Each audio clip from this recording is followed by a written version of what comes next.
আমি নামাজ পড়ি কিন্তু আল্লাহ তাআলা ইবাদত করেন না, বন্দেগী করেন না। আমি রোজা রাখি, আল্লাহ তাআলা রোজা রাখেন না।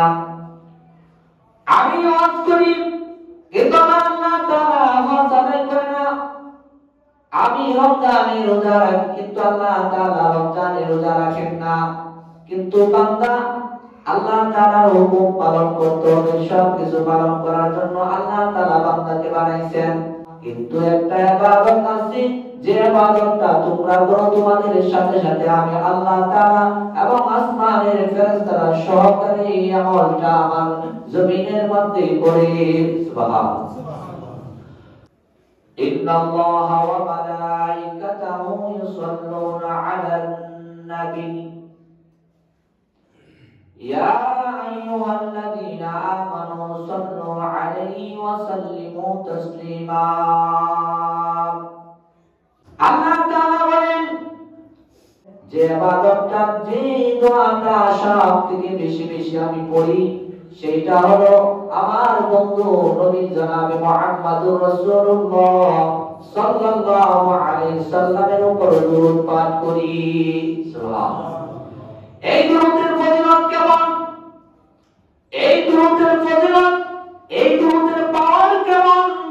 আল্লাহ তাআলা বলেন তোমরা সমস্ত ইবাদত করো, সমস্ত বন্দেগী করো, আমি আল্লাহ তাআলা কোনো ইবাদত করি না, কোনো বন্দেগী করি না, কিন্তু আমার এই বন্ধুর দরুদ না পড়লে আমার ভালো লাগে না। আল্লাহ তাআলা বলেন আমার বন্ধুর এই দরুদ যদি আমি না পড়ি আমার মনের মধ্যে তৃপ্তি আসে না। আমি আমার বন্ধুর দরুদ সব সময় পড়ি এবং আসমানের সমস্ত ফেরেশতাগুলা আমার এই মুহাম্মদের দরুদ সব সময় পড়তে থাকে। সুবহানাল্লাহ।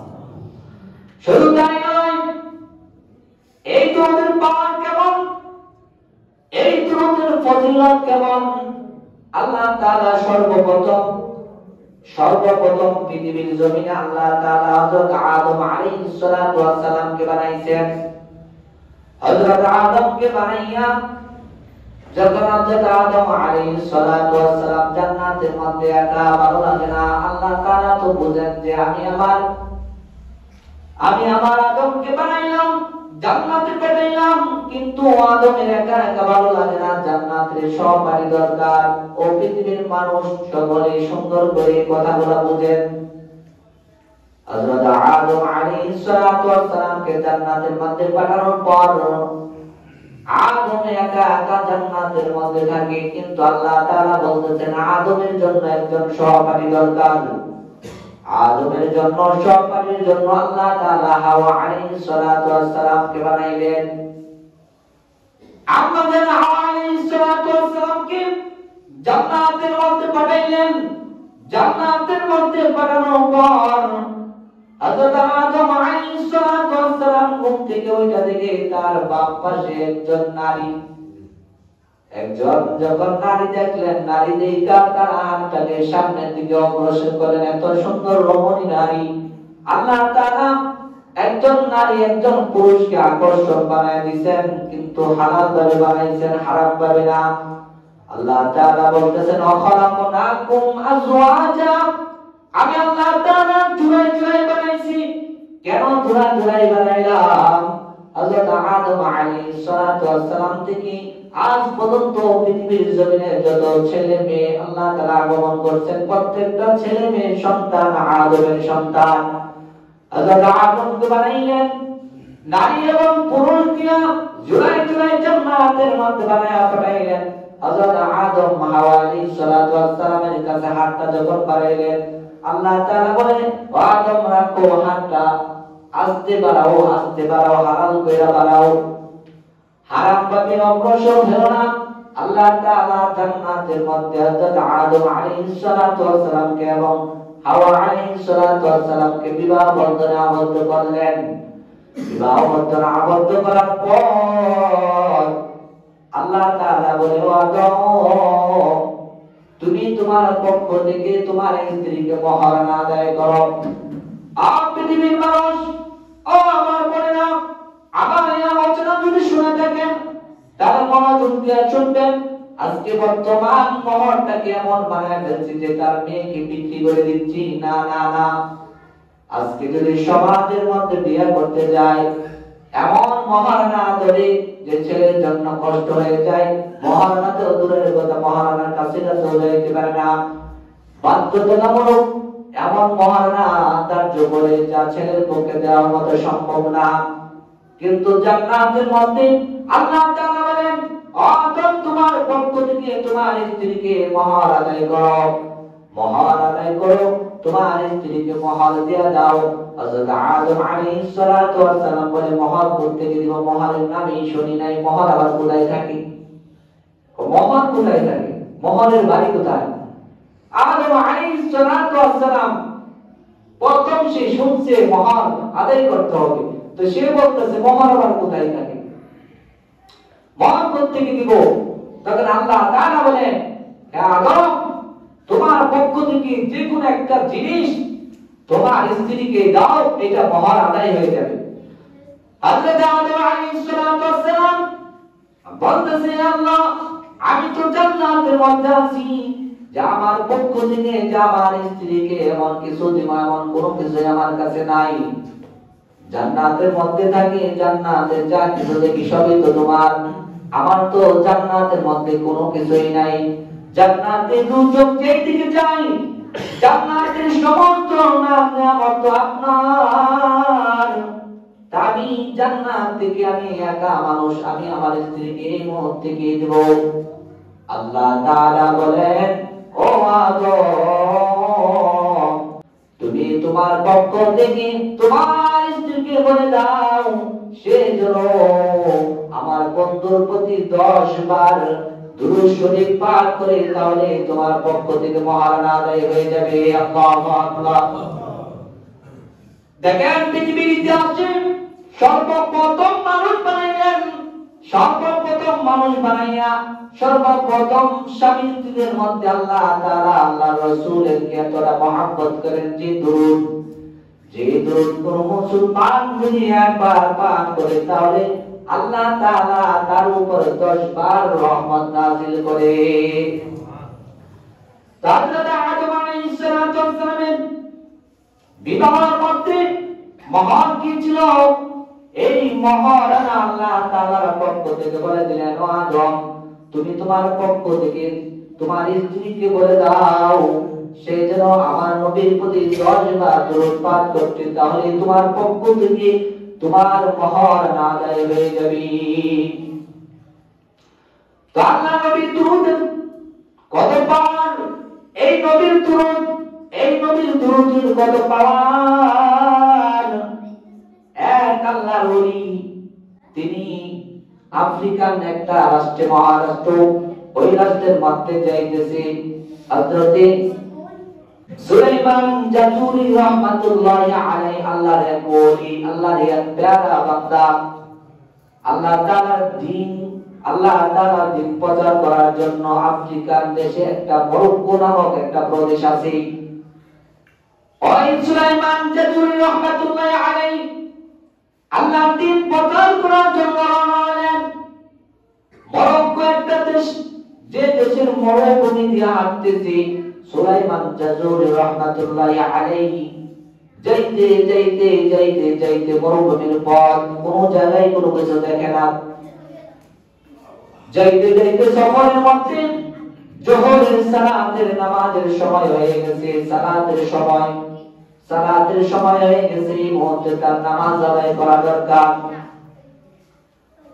যখন দেখলেন জোহরের ওয়াক্ত হয়ে গেছে, নামাজ আদায় করা দরকার, কিন্তু সুলাইমান জাজুরি রাহমাতুল্লাহি আলাইহি সামনের মধ্যে কোনো কিছুতেই পানি পাইতেছে না। নামাজ পড়ার জন্য ওযু করবে, এরকম অবস্থায় যে কোথাও কোনো পানি নাই, কোথাও খুঁজে কোনো পানি পাইতেছে না। তো মাসলা কিতাবের মধ্যে আছে, কোন ব্যক্তি যদি সফর অবস্থায় থাকে, সফর অবস্থায় রওনা হয়, সে যদি নামাজ আদায় করতে চায়, তাহলে তার জন্য করণীয় কি? তো সে যদি সফর অবস্থায় থাকে, নামাজের ওয়াক্ত হয়ে গেছে, সে নামাজ আদায় করবে, সেই মুহূর্তে তার কি করণীয়? মাসলা কিতাবের মধ্যে আছে, তুমি 1 মাইল রাস্তার ভিতরে তুমি দেখবা যে তুমি পানি পাও কিনা। যদি 1 মাইল অতিক্রম করার পর যদি তুমি পানি না পাও, তাহলে ওই অবস্থায় তুমি তায়াম্মুম করতে পারবা, তায়াম্মুম করে তুমি নামাজ আদায় করতে পারবা। কিন্তু 1 মাইল রাস্তা অতিক্রম করতে হবে, 1 মাইল রাস্তার মধ্যে পানি তালাশ করতে হবে। আর আপনি যদি 1 মাইল রাস্তা অতিক্রম না করেন, তালাশ না করেন, তাহলে তায়াম্মুম করলে তায়াম্মুম হবে না। তায়াম্মুম দ্বিতীয় কথা অসুস্থ ব্যক্তির জন্য, যার জন্য সে তায়াম্মুম করলে তার অসুস্থতা বেড়ে যাবে, হাত অঙ্গ প্রত্যঙ্গের মধ্যে যে কোনো এক জায়গায় ক্ষত বিক্ষত পানি লাগিয়ে তার সমস্যা, সেই ক্ষেত্রে সে তায়াম্মুম করতে পারবে। তো তায়াম্মুম সফর অবস্থায় কোনো ব্যক্তি সফর করতেছেন কিন্তু 1 মাইলের ভিতরে কোনো পানি নাই, 1 মাইলের ভিতরে কোনো পানি তালাশ করে পাইতেছে না, ওই সময় মুহূর্তে সে তায়াম্মুম করতে পারবে। তো সুলাইমান জাদুরি রাহমাতুল্লাহি আলাইহি যোহরের রক্ত হয়ে গেলেন। যোহর রক্ত হওয়ার পর তিনি ওযু করার জন্য পানি তালাশ করতেছেন। মরুভূমির রাস্তা, শুধু মরুভূমি, বালি আর বালি, পানি তালাশ করে পাইতেছেন। হযরত সুলাইমান জাদুরি রাহমাতুল্লাহি আলাইহি তিনি মরুভূমির রাস্তা কাবাকা পথ হাঁটতেছেন আর হাঁটতেছেন পানি তালাশ করার জন্য। চোখের সামনে দেখে একটা বিশাল জঙ্গল। সুলাইমান জাদুরি রাহমাতুল্লাহি আলাইহি ভাবলেন, যেহেতু জঙ্গল পাইছি, জঙ্গলের মধ্যে পানিও অবশ্যই পাবো। জঙ্গল যে জায়গায় আছে পানিরা সেই জায়গায় পানি পান করে, অবশ্যই জঙ্গলের মধ্যে গেলে আমি পানি তালাশ পাবো। তো সুলাইমান জাদুরি রাহমাতুল্লাহি আলাইহি মরুভূমির পথ পানি দিয়ে জঙ্গলের মধ্যে অতিক্রম করলেন। সুলাইমান জাদুরি রাহমাতুল্লাহি আলাইহি ওই জঙ্গলের মধ্যে অতিক্রম করার পর জঙ্গলের মধ্যে তালাশ করতেছে, কোন জায়গায় পানি পাইতেছে না। সামনে হাঁটতে হাঁটতে হাঁটতে দেখে একটা কুঁড়ে ঘর। ওই কুঁড়ে ঘরের মধ্যে একটা ছোট্ট মেয়ে এবং তার মা বসবাস করে, এবং পাশে একটা কুয়া, যে কুয়ার পানিগুলা তলদেশের মধ্যে আছে অনেক নিচু, যে পানিগুলা তারা মশক দ্বারা তোলে। তো সুলাইমান জাদুরি রাহমাতুল্লাহি আলাইহি ওই জঙ্গলের মধ্যে একটা কুয়া পাইলেন। কুয়ার কোনো মশক নাই, মশক আছে কিন্তু দড়ি নাই। সে কিভাবে পানি তুলবে, কিভাবে ওযু করবে? হঠাৎ যখন দেখলেন একটা ছোট্ট মেয়ে তার কুঁড়ে ঘর থেকে বের হয়ে গেলেন। বের হয়ে যাওয়ার পর সুলাইমান জাদুরি রাহমাতুল্লাহি আলাইহি বলেন, ও মা, তোমার বাসা কি এই জায়গায় নাকি এই কুঁড়ে ঘরেই নাকি থাকো তুমি? ছোট্ট মেয়ে বলতেছে, হ্যাঁ হ্যাঁ আমি এই জায়গায় থাকি। আপনি কোন থেকে আসছেন, কোন জায়গা থেকে আসছেন, আপনার নাম কি বলেন আমাকে একটু।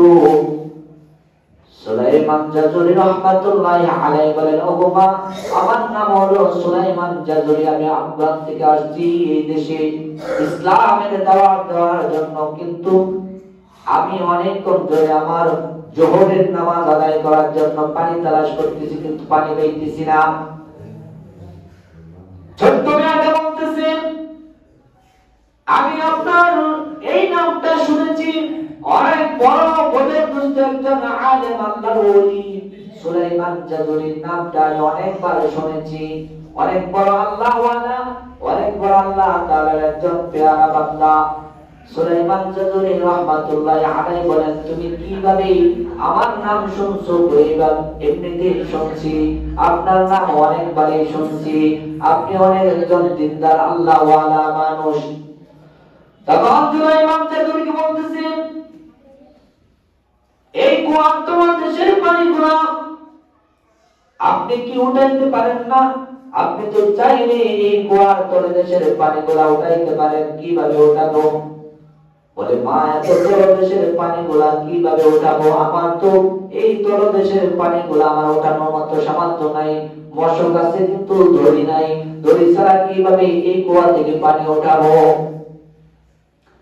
তখন ওই ছোট্ট মেয়ে বলতেছে, সুলাইমান জাদুরি, আপনি একটু অপেক্ষা করেন, দাঁড়ান, আপনি একটু অপেক্ষা করেন, দাঁড়ান, আমি আপনাকে এই তলদেশের কুয়ার পানি উঠানোর ব্যবস্থা করতেছি। ছোট্ট মেয়েটা পরিবার থেকে বের হইয়া ওই কুয়ার সামনে আসলেন, কুয়ার সামনে আসলেন, কুয়ার সামনে আইসা মনে মনে কি যেন করতেছেন। মনে মনে যখন ওই মেয়েটা কি করতেছে পয়লা যখন কুয়ার পানির মধ্যে ফু দিলেন, আস্তে আস্তে সুলাইমান জাদুরি দেখতেছে ওই কুয়ার পানি গুলা তলদেশ থেকে আস্তে আস্তে আস্তে আস্তে কুয়ার মুখোমুখি হয়ে গেছে। সুবহানাল্লাহ। বলতেছেন এই যে আপনার কুয়ার মুখোমুখি পানি হয়ে গেছে, আপনি চাইলে এখন কুয়া থেকে মশক দ্বারা পানি তুলে আপনি ওযু করতে পারেন, ওযু করে আপনি ফরজ নামাজ আদায় করতে পারেন। সুলাইমান জাদুরি বলতেছে, ও মা, কিভাবে সম্ভব এই তলদেশের পানিগুলা এই কুয়ার মুখোমুখি হয়ে গেল? কি এমন পাওয়ার, কি এমন আমল করলা, কি এমন দোয়া করলা যে দোয়ার বরকতে আল্লাহ তাআলা কুয়ার পানিগুলা এই মুখোমুখি করিয়া দিতে? সেই দোয়াটা আমি জানতে চাই। ছোট্ট মেয়ে বলতেছে, ও সুলাইমান জাদুরি, আমাকে আল্লাহ তাআলা আল্লাহর রাসূল এই দোয়া করার জন্য ইজাজত দেয় নাই, যার কারণে আমি দুঃখিত, আপনাকে এই দোয়াটা বলতে পারবো না। আমি এমন এক দোয়া করেছি যে দোয়া কেউ যদি ইখলাসের নিয়তে দোয়ার যে কোনো উদ্দেশ্যে পড়ে আল্লাহ তাআলা তার প্রত্যেকটা নেক মাকসুদ আল্লাহ তাআলা পূরণ করে দিবেন। আমি এমন একটা দোয়া করছি যে দোয়া আপনাকে বলার অনুমতি, বলার ইজাজত নাই, আল্লাহর রাসূল ইজাজত দেয় নাই। আমি চাইলেও এই দোয়া আমি আপনাকে বলতে পারবো না। সুলাইমান জাদুরি ওই কুয়া থেকে পানি নিয়ে আসেন, ওযু করলেন, ওযু করার পর তিনি সালাত আদায় করলেন, যোহরের নামাজ আদায় করলেন। যোহরের নামাজ আদায় করার পর দেখে যে ছোট্ট মেয়েটা ওই কুয়া থেকে তার পরের ঘরের মধ্যে চলে গেল। সালাম ফিরায় দেখে যে ছোট্ট মেয়েটা ওই কুয়ার পাশে নাই। সুলাইমান জাদুরি রাহমাতুল্লাহি আলাইহি ঘরের সামনে যে ডাক দিতেছে, ও মা, ঘর থেকে বের হয়ে যাও, আমার খুব প্রয়োজন। এমন কোন দোয়া করলেন যে দোয়ার কারণে আল্লাহ তাআলা তলদেশের কুয়ার তলদেশের পানিগুলা মুখোমুখি হয়ে যায়? সেই দোয়াটা আমি করতে চাই, সেই দোয়াটা আমি জানতে চাই। তখন ছোট্ট মেয়েটা ঘর থেকে বের হয় না, না না, আমি ঘর থেকে বের হবো না, আমার অনুমতি নাই, যান যান, আপনি চলে যান, আমি ঘর থেকে বের হবো না। তখন সুলাইমান জাদুরি রাহমাতুল্লাহি আলাইহি বলে, ওই ছোট্ট মেয়েকে বলতেছে, ও মা, তুমি যে দোয়া করছো ওই দোয়ার মালিকের কসম কে বলতেছি, তুমি ঘর থেকে একটু বের হয়ে যাও।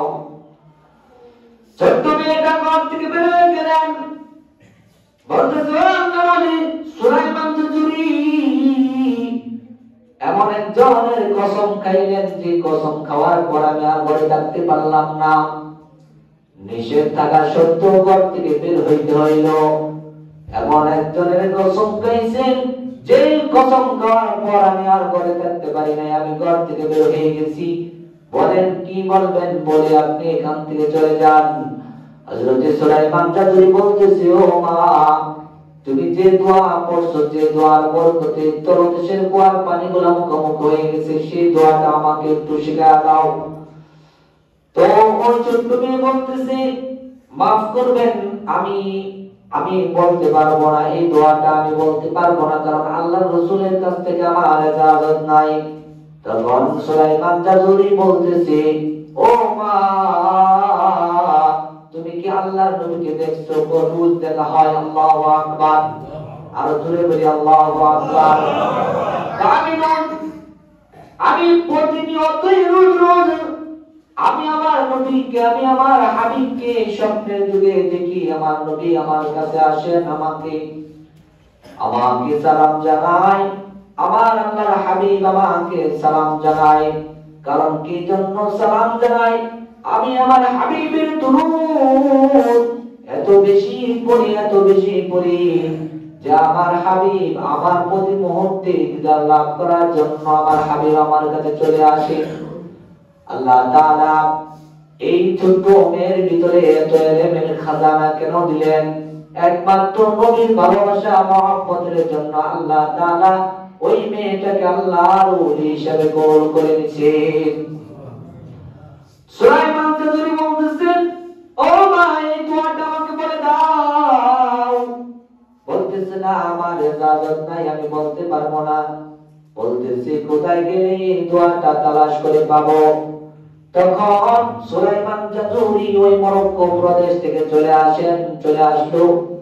সেই দোয়াটা খরিদ করার জন্য এক দেশ থেকে অন্য দেশে যায়। যখন ইরাকে যেতে গেলেন, ইরাকে যাওয়ার পর বলতেছে এমন একটা দোয়া, দামি খুব দোয়া। ইরাক থেকে তিনি সৌদি আরবে চলে গেলেন, সন্ধান পাইছেন যে ওই দেশে এমন একটা দোয়া আছে, বরকতি দোয়া। সুলাইমান জাজুরি এমন করে এক দেশ থেকে অন্য দেশে যায়, এক দেশ থেকে অন্য প্রদেশের মধ্যে যায়, যে জায়গায় শুনে যে ওই দেশের মধ্যে ওই আলেমের কাছে বরকতি একটা দোয়া আছে, সে দোয়া। এইভাবে সুলাইমান জাজুরি 2 বছর 500 দোয়া খরিদ করলেন। 500 দোয়া সে নোট করলেন, একটা ডায়েরির মধ্যে 500 দোয়া নোট করলেন। ওই যুগের মধ্যে কোনো গাড়ি নাই, প্লেন নাই, কোনো জাহাজ নাই, স্টিমার নাই। 2 বছর পায়ে হেঁটে হেঁটে সব রাষ্ট্রের মধ্যে যে জায়গায় শুনছেন যে অমুক শহরে অমুক জায়গায় অমুক আলেমের কাছে এমন একটা বরকতি দোয়া, সেই ওইখানে চলে গেছেন। যায়া এইভাবে প্রত্যেকটা শহরে যাইয়া প্রত্যেকটা শহরে বড় বড় আলেমদের কাছ থেকে সেই দোয়াগুলা নোট করে 500 দোয়া আছে নোট করলেন একটা ডায়েরিতে। 500 দোয়া নোট করার পর সুলাইমান জাজুরি আবার চলে গেলেন মরক্কো এই প্রদেশে জঙ্গলে। 500 দোয়া নিয়ে যা ওই করে ঘরের মধ্যে যায় মেয়েটাকে ডাক দিলেন, ও মা ঘর থেকে বের হও, তোমার সাথে সাক্ষাৎ করার জন্য আসছি আমি সুলাইমান জাজুরি। সুলাইমান জাজুরির শব্দ শুই না ঘর থেকে ছোট্ট মেয়েটা বের হয়ে গেলেন।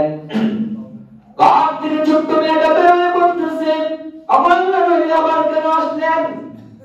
বলতেছে, ও মা তুমি বলছো এমন একটা দামি দোয়া, সব দেশ থেকে আমি 500 দোয়া খরিদ করলাম, 500 দোয়া নোট করলাম। তুমি যত তোমার ইজাজত নাই, কিন্তু তোমার কলম দ্বারা আমার এই 500 দোয়ার মধ্যে দেখো তোমার বরকতি দোয়াটা আছে কিনা। যদি থেকে থাকে এই দোয়াটার মধ্যে একটু নোট করে যাও, যাতে বুঝতে পারি এটা বরকতি দোয়া। সুলাইমান জাজুরির কথা শুনে বলতেছি, ওই ছোট্ট মেয়েটা যখন তার খাতাটার মধ্যে 500 দোয়া যখন তালাশ করলেন, 500 দোয়ার মধ্যে ওই দোয়াটাও আছে। বলতেছে, ও সুলাইমান জাজুরি আপনি যে এই 500 দোয়া নোট করলেন, এই 500 দোয়ার মধ্যে ওই দোয়াটাও আছে। আল্লাহু দেখেন, একটা দূর তালাশ করার জন্য এক দেশ থেকে অন্য দেশ, এক দেশ থেকে ভিন্ন দেশ, এইভাবে তার শরীরে যতটুকু সামর্থ্য বলাইছে এই দোয়া তালাশ করার জন্য এক দেশ থেকে অন্য প্রদেশে গেছেন। 2 বছর পায়ে হেঁটে হেঁটে এক দেশ থেকে অন্য দেশে গেলেন একটা দোয়া তালাশ করার জন্য। আল্লাহু তো সুলাইমান জাজুরি বলতেছে যে এই নোটটার মধ্যে যদি ওই দোয়াটা থাকে, তাহলে ওই দোয়াটা একটু চিহ্ন দিয়ে দাও, যাতে বুঝতে পারি যে দোয়াটা এটাই বরকতি দোয়া। তখন ওই মেয়েটা বলতেছে, আপনার এই 500 দোয়ার মধ্যে ওই বরকতি দোয়াটাও আছে, কিন্তু আমার ইজাজত নাই আপনাকে ওই দোয়াটা চিনায়া দেওয়ার ইজাজত আমার নাই।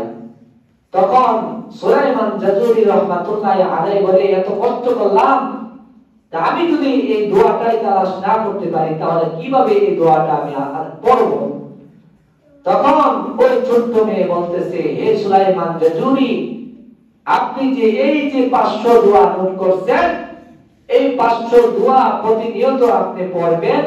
ওই 500 দোয়ার সাথে যখন ওই দোয়াটাও পড়া হয়ে যাবে, আর ওই দোয়ার বরকত হাসিল আপনার আমলনামাও হয়ে যাবে। সুবহানাল্লাহ। এই জন্য আল্লাহ রাসূল সাল্লাল্লাহু আলাইহি সাল্লাম বলেন, এমন একটা বরকতি দোয়া, এমন একটা বরকতি দুরূদ, ইয়া নবী সালাম আলাইকা, এই না দুরূদ, ইয়া নবী সালাম আলাইকা দুরূদ পড়লাম, এইটার দ্বারা কোনো ফায়দা নাই। আল্লাহ রাসূল বলেন, মান সাল্লা আলাইয়া ওয়াহিদাতান সাল্লাল্লাহু আলাইহি আশরা, কোন বান্দা যদি আমার উপরে একবার দুরূদ পাঠ করে, কয়বার? আওয়াজ দিয়ে বলি, কয়বার? কোন বান্দা যদি আমার উপরে একবার দুরূদ পাঠ করে, তাহলে আমি আল্লাহ ওই বান্দার উপর খুশি হয়ে আমি তার উপর 10 বার রহমতের নজর দেই। আল্লাহ তাআলা বলে, পৃথিবীর সমস্ত মানুষ ইবাদত করে, নামাজ পড়ে, বন্দি করে, আল্লাহ তাআলা বলেন ফেরেশতাদের কোনো নামাজ নাই, বন্দেগী নাই। কারণ মুসলমান যারা ঈমান আনছেন, আল্লাহ তাআলা তাদের উপর হুকুম করেছেন নামাজ ইবাদত করার জন্য। আল্লাহ তাআলা, আমরা যেমন নামাজ পড়ি, হজ করি, যাকাত করি, কিন্তু আমার আল্লাহ তাআলা ইবাদত করেন না, বন্দি করেন না। কিন্তু আল্লাহ তাআলা বলে, ইন্নাল্লাহ ওয়া মালাইকাতাহু,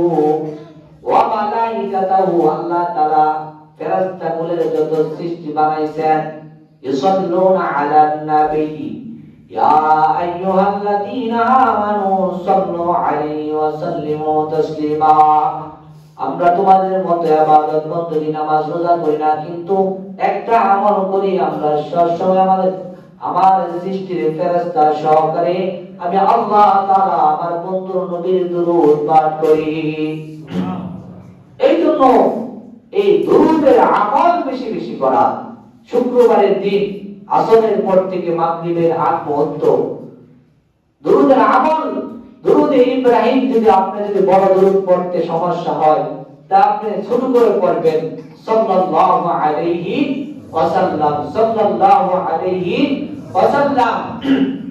এই জন্য এই দুরূদের আমল বান্দা যে কোনো উদ্দেশ্যে, যে কোনো নিয়ত করে, কোন মুসিবতের অবস্থাও যদি ওই বান্দা যদি এই দুরূদের আমল করে এবং আল্লাহর কাছে দোয়া করে, আল্লাহ তার মুশকিল আসান করে দিবেন। তো এই দুরূদ শুক্রবার, বিশেষ করে শুক্রবার আসর থেকে মাগরিবের আগ মুহূর্ত পর্যন্ত, এই মুহূর্তের মধ্যে ফকিহাতুন নাস কিতাবের মধ্যে আসছেন, কেউ যদি এই আসর পর থেকে মাগরিবের আগ মুহূর্ত এই দুরূদের আমল 80 বার কেউ যদি এই দুরূদের আমল করে, তাহলে আল্লাহ তাআলা তার আমল নামে 80 বছরের গুনাহ খাতা আল্লাহ তাআলা মাফ করে দেন এবং 80 বছরের নেক আল্লাহ তাআলা আপনার আমার আমল নামায় দান করেন। এই জন্য এই শুক্রবারের দিন আসর থেকে মাগরিবের পূর্ব মুহূর্ত এই দুরূদটা পাঠ করব, আল্লাহুম্মা সাল্লি আলা মুহাম্মাদিন নিন-নাবিয়্যিল উম্মিয়্যি ওয়া আলা আলি ওয়া সাল্লিম তাসলিমা। আল্লাহুম্মা সাল্লি আলা মুহাম্মাদিন নিন-নাবিয়্যিল উম্মিয়্যি ওয়া আলা আলি ওয়া সাল্লিম তাসলিমা। আসরের পর থেকে মাগরিবের আগ মুহূর্ত কারোর সাথে কথা বলবেন না, কারোর সাথে কোনো কথা বলবেন না। কথা না বইলা এই দুরূদটা 80 বার পাঠ করবেন, আল্লাহ তাআলা আপনার আবার 80 বছরের গুনাহ মাফ করে দিবেন। এই জন্য আমরা এই দুরূদ বেশি বেশি পাঠ করব তো ইনশাআল্লাহ।